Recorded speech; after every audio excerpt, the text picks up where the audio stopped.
Coming up on Arirang News, President Moon Jae-in attends a town hall with farmers and fishermen to hear about their needs and to explain how his administration plans to make the agro-fishery sector part of Korea's future industries.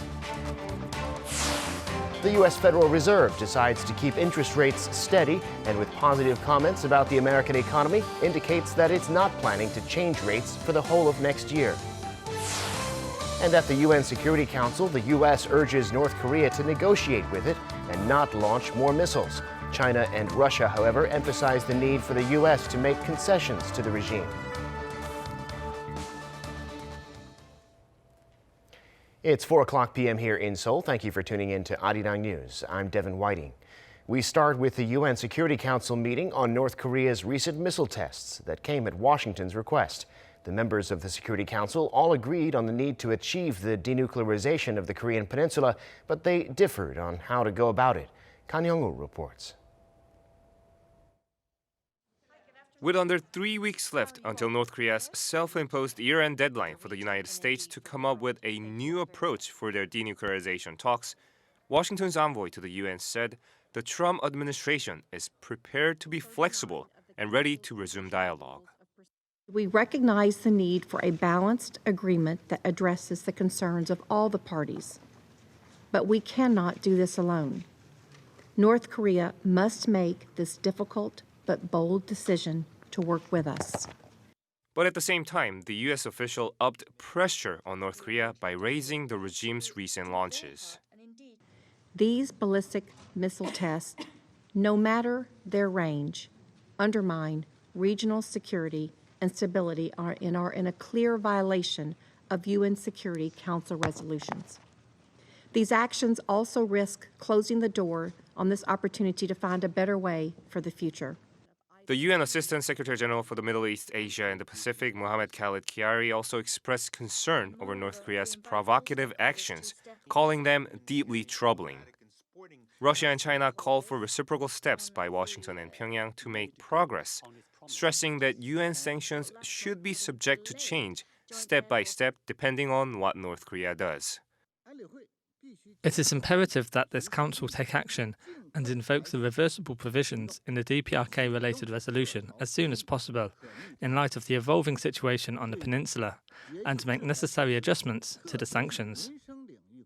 Wednesday's Security Council meeting did not adopt any additional sanctions resolution on North Korea or special statement. Kan Young-woo, Arirang News. Also speaking at the Security Council meeting was South Korea's ambassador to the UN, Jo Hyun, who stressed the need for continued dialogue with North Korea. Jo said it's most important to keep the dialogue momentum going between the two Koreas, as well as between North Korea and the U.S. We strongly urge the DPRK to fulfill its obligations under the relevant UN Security Council resolutions and remain meaningfully engaged in dialogue with the United States and the Republic of Korea. The envoy added that while South Korea is also concerned about North Korea's latest missile tests, meaningful support, like humanitarian aid for the regime, is needed to encourage the North not to violate UN resolutions and to move forward with the nuclear talks. The U.S. point man for North Korea, Stephen Biegun, was also at the meeting. He's expected to visit South Korea next week, and so eyes are on whether he might be able to meet with North Korean officials at the inter-Korean border. All this comes as tensions between Pyongyang and Washington have gone up after North Korea claimed to have conducted, quote, an important test last weekend. All the North Koreans who had been working in Poland were returned home as of June. That's according to Poland's foreign ministry, which told Seoul-based Yonhap News on Wednesday that it has gradually sent them back in line with UN Security Council Resolution 2397. That resolution, adopted in 2017 following the regime's launch of an ICBM, bans North Korean citizens from working abroad and requires UN members to repatriate all the workers by December 22nd of this year. At the time the resolution was adopted, more than 400 North Korean laborers were in Poland, reportedly working on construction sites and farms. North Korea is known to send its citizens overseas to earn the regime foreign currency. The U.S. House of Representatives has approved a $738 billion defense bill. which sets policy for the Pentagon on everything from fighter jets and the creation of a space force to preventing the president from pulling troops out of South Korea. Earlier on Wednesday, President Trump vowed to immediately sign the bill once it's passed by the Senate. Dubbed the National Defense Authorization Act, the bill also includes foreign policy provisions, including sanctions on Turkey for its purchase of a Russian missile defense system and a tough response to North Korea's efforts to develop nuclear weapons. Time magazine has chosen its Person of the Year, teenage climate activist Greta Thunberg. She becomes the youngest person ever given the title in recognition of her tireless efforts to fight climate change at such a young age. Yoon Jung-min has the details. Swedish activist Greta Thunberg was named Time's youngest ever Person of the Year on Wednesday. After being told she had won, Thunberg said she was surprised and honored to be picked. She added that she wanted to share the honor with everyone who has joined the Fridays for Future movement, saying they've done it together. Time said that despite being just an ordinary teenage girl, she's the one with the courage to speak truth to power and ended up becoming an icon of a generation. It added Thunberg has become the most compelling voice on the most important issue facing the planet. The teenager was all over the headlines this year. She chose to speak out through her solo protest from school in Sweden, calling on world leaders to take action against the climate crisis. At the COP25 in Madrid on Wednesday, she sharply criticized those who pretend to act rather than taking real action. And I still believe that the biggest danger is not inaction. The real danger is when politicians and CEOs are making it look like real action is happening when, in fact, almost nothing is being done apart from clever accounting and creative PR. She also criticized some leaders for lacking a sense of urgency on climate change and a number of wealthy countries that are avoiding the problem. When asked about her immediate plans, Thunberg says she will spend Christmas with her family at her home in Sweden after a month of traveling around the world calling for climate action. Yoon Jung-min, Arirang News.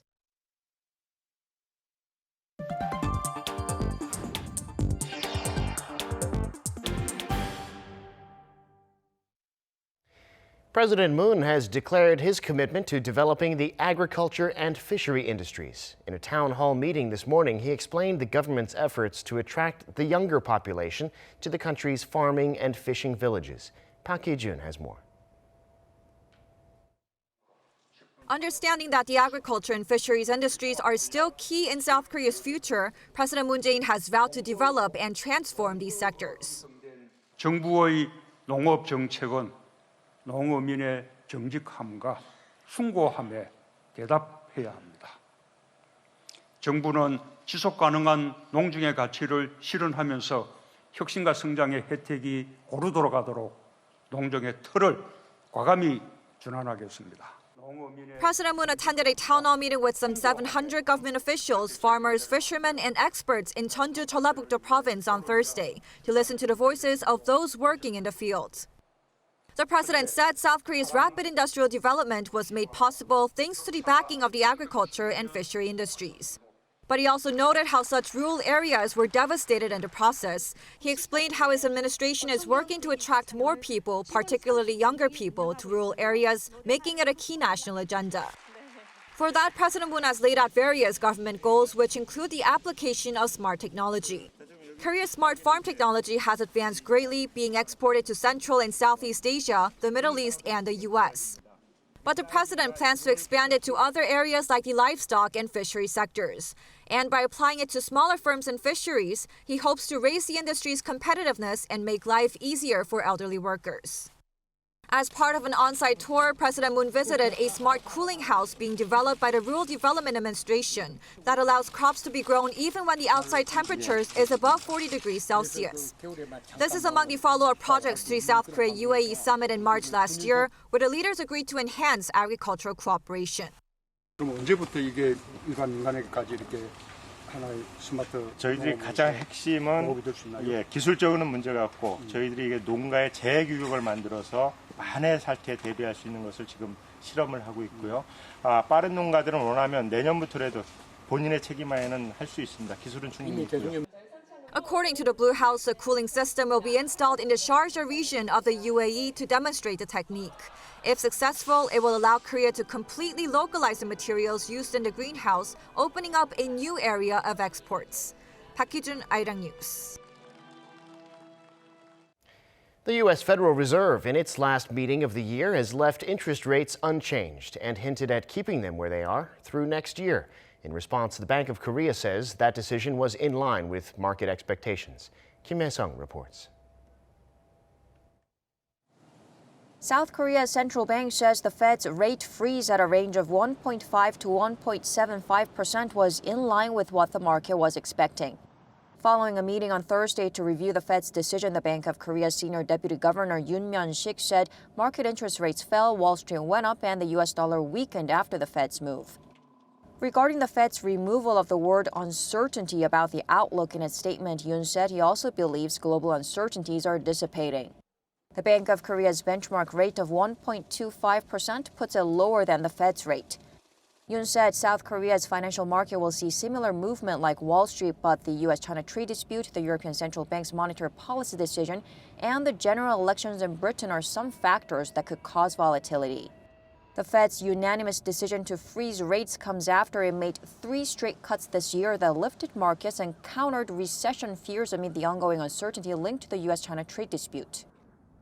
And in order to move rates up, I would want to see inflation that's persistent and that's significant. A significant move up in inflation that's also persistent before raising rates to address inflation concerns. That's my...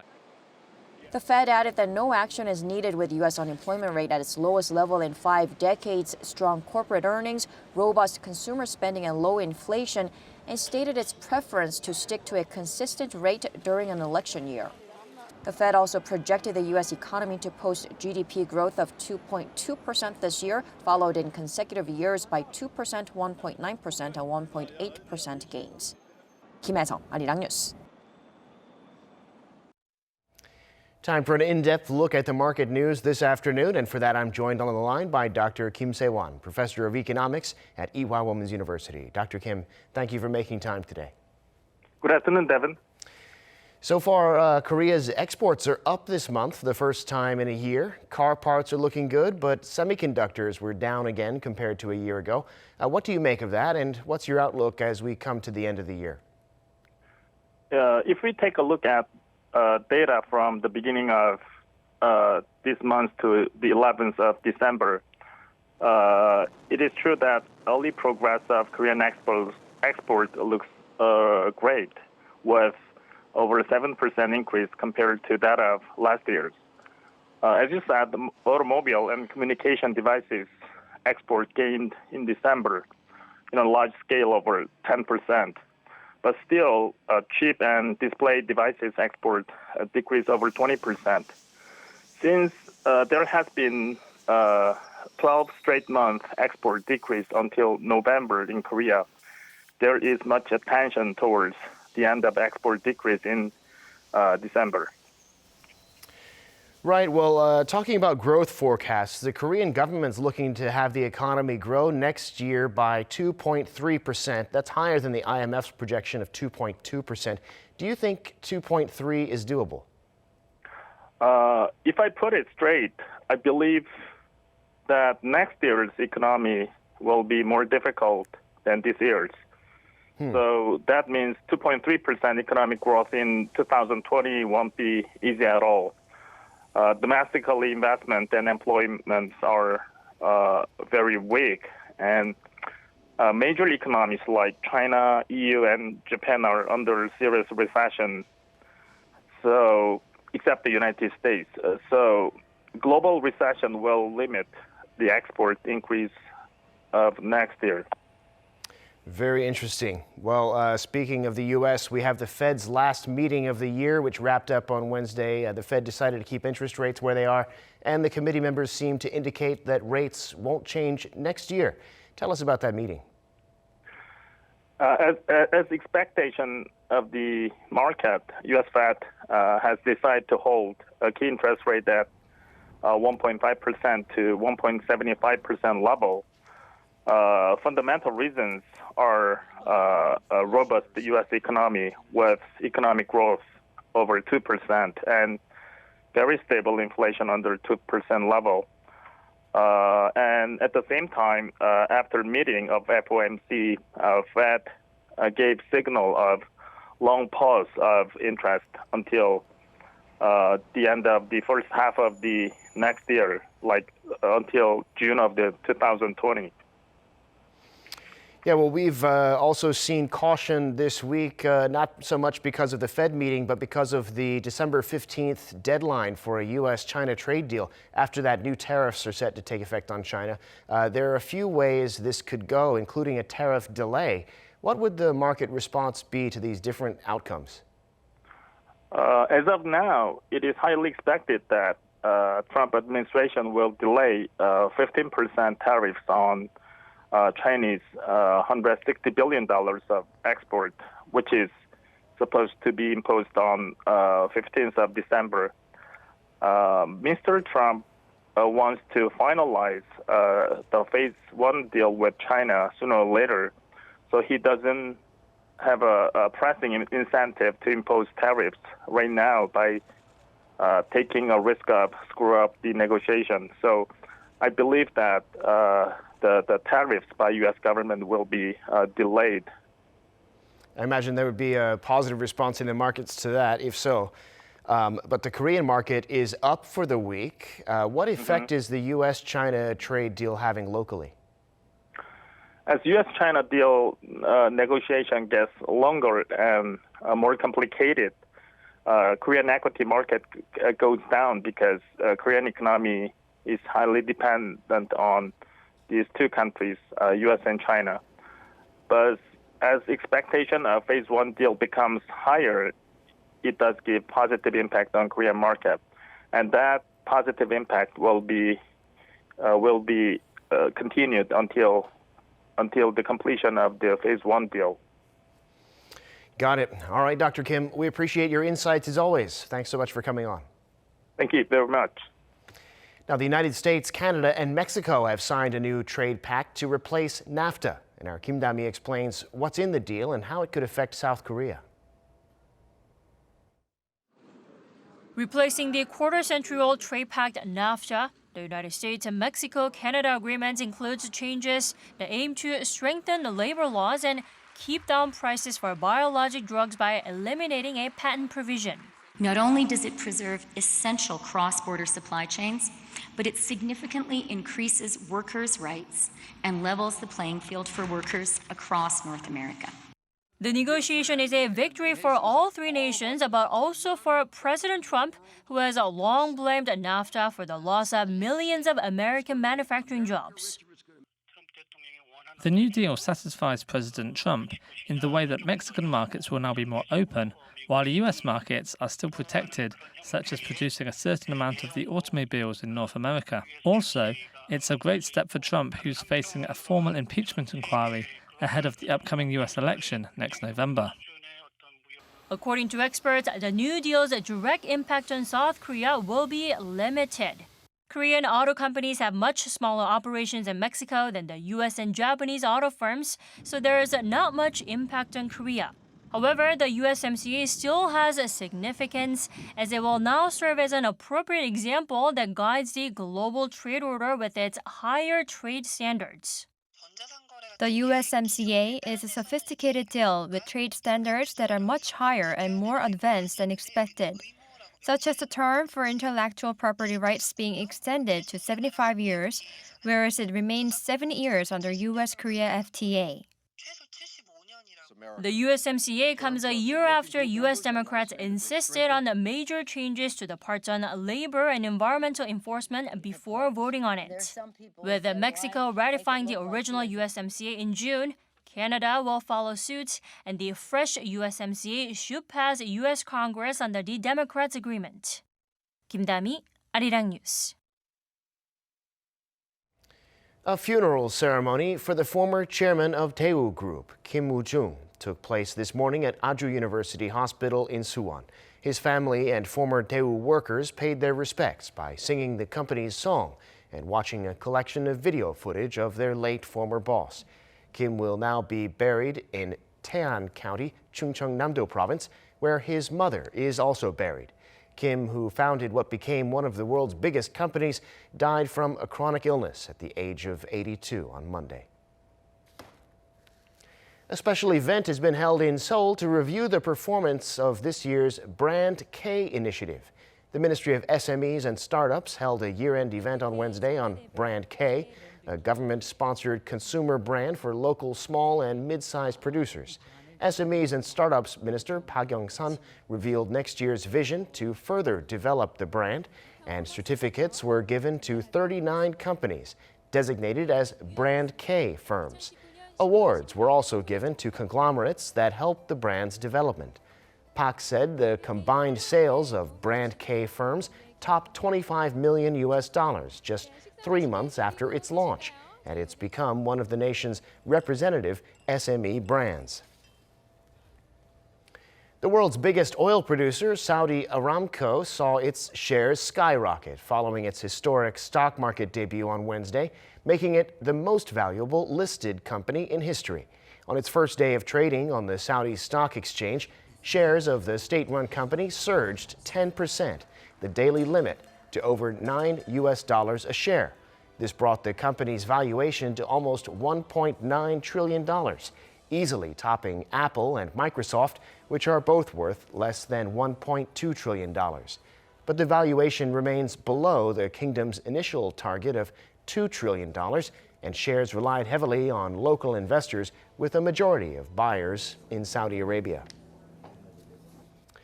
And some exciting news for those interested in traditional dance. A special festival is being held right here in Seoul, where you can see the traditional dances of a variety of Asian countries. Our Kim Bo-kyung takes us there. A gorgeous traditional Korean house was the backdrop for dances from across Asia on Wednesday at the Asia Traditional Dance Festival, Daewoo. Artists from Japan, Singapore, Mongolia, and Vietnam, as well as from South Korea, have come to Seoul to show off their country's traditional dances with original moves of their own. Traditional Korean performances opened and closed the festival, and performers from other countries also danced to their own local tunes. Mongolian choreography showed the country's nomadic customs and lifestyle, and the Japanese team showed 2 shamans dancing to pray for abundant harvest and peace. We just performed a Vietnamese traditional contemporary dance. This is all about the motion of people and the concern, the thinking of people between traditional and modern. And this is the first time we participate in Asia Traditional Dance Festival. And I saw all the performance, and they're really talented and passionate. And we can see the culture, the heritage, and the passion of them in their performance. The directors of the festival consider this a very good opportunity to learn about the culture of other regions, and hope it can have meaning beyond just a unique performance. I think the Asia Festival has a very important role to assemble artists and talents around this region for mutual understanding and respect for what we believe and who we are in terms of cultural identity and national representation. There haven't been any festivals where people can see traditional dances from Asian countries. Having traditional dances performed together in one place, especially in Seoul, is very meaningful, and we are planning to continue having these kinds of performances organized by the private sector. The Asia Traditional Dance Festival Daewoo will be held on December 12th and 13th at 7:30 p.m. in Seonggyun Theater in Seoul, free of charge. Kim Bo-kyung, Arirang News. Meanwhile, carpets from the Joseon Dynasty are on display for public viewing at Ara Art Center in Seoul. The carpets, called Joseon Chul, are made with cotton, wool, and goat hair and often have auspicious symbols on them like a crane or a phoenix. Joseon Chul were used as rugs or hung on walls by people from the royal and noble classes. During the Joseon Dynasty, many of these carpets were sent to Japan by Korean missions to the country. There are only a few left in Korea, And the 5 Joseoncheol that are on display this time have been retrieved from Japan. The carpets will be on display until next Wednesday, December 18th.